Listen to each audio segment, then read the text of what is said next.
हरे कृष्णा। तो चलिए आज जान लेते हैं कि इस बार जो मकर संक्रांति होगी वो कौन से दिन मनाई जाएगी, कौन सी डेट को मनाई जाएगी और ये मकर संक्रांति मनाई क्यों जाती है और इस मकर संक्रांति का शुभ मुहूर्त क्या है और इसकी पूजन विधि क्या है। तो चलिए ये सारी जानकारी मैं आप सभी को इस वीडियो में बताने वाली हूँ। जो मकर संक्रांति से जुड़ी हुई कथा है वो भी मैं आप सभी को सुनाऊंगी। तो हिंदू धर्म में मकर संक्रांति का जो विशेष महत्व होता है और इस बार मकर संक्रांति 14 जनवरी 2025 को मनाई जाएगी। इस दिन सूर्य नारायण होता है जिसका अर्थ होता है सूर्य उत्तर दिशा की ओर बढ़ता है। साथ ही मकर संक्रांति से सभी शुभ कार्यों की शुरुआत हो जाती है और पूष माह के शुक्ल पक्ष की पंचमी तिथि को मकर संक्रांति का त्योहार मनाया जाता है। तो चलिए जान लेते हैं इस मकर संक्रांति के पर्व का महत्व क्या होता है हमारे जीवन में। जो सूर्य का किसी राशि का विशेष राशि में भ्रमण करना संक्रांति कहलाता है और सूर्य हर माह में राशि का परिवर्तन करते हैं और साल में 12 संक्रांतियां होती हैं और 2 संक्रांतियां महत्वपूर्ण होती हैं जो मकर संक्रांति और कर्क संक्रांति होती है। जो सूर्य जब मकर राशि में जाता है तब मकर संक्रांति होती है और मकर संक्रांति से वातावरण में बदलाव शुरू हो जाता है क्योंकि इस संक्रांति से अग्नि तत्व की शुरुआत हो जाती है और इस समय सूर्य उत्तरायण होता है। इस दिन किए गए जाप और दान का फल अनंत गुना होता है। जो इस बार मकर संक्रांति 14 जनवरी 2025 को मनाई जाएगी। तो चलिए आइए आपको हम बताते हैं कि मकर संक्रांति के बारे में विस्तार से जानकारी कि मकर संक्रांति क्यों मनाई जाती है और इस बार जो मकर संक्रांति हो रही है वो किस मुहूर्त में, किस शुभ मुहूर्त में भगवान की पूजा अर्चना और दान पुण्य किया जाएगा। तो उदया तिथि के अनुसार मकर संक्रांति इस बार 14 जनवरी 2025 को मनाई जाएगी।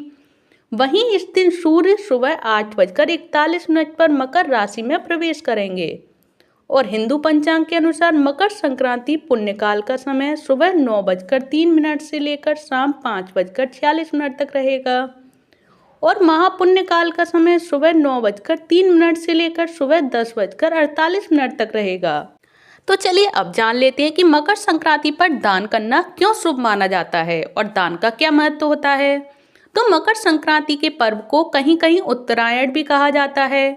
वहीं इस दिन गंगा स्नान, व्रत, कथा, दान और भगवान सूर्यदेव की उपासना करने का विशेष महत्व होता है।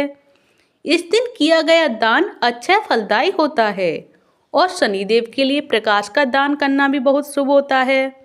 वहीं पंजाब, यूपी, बिहार और तमिलनाडु में ये नई फसल काटने का समय होता है, इसीलिए किसान इस दिन को आभार दिवस के रूप में भी मनाते हैं और इस दिन तिल और गुड़ की बनी मिठाइयाँ बांटी भी जाती हैं।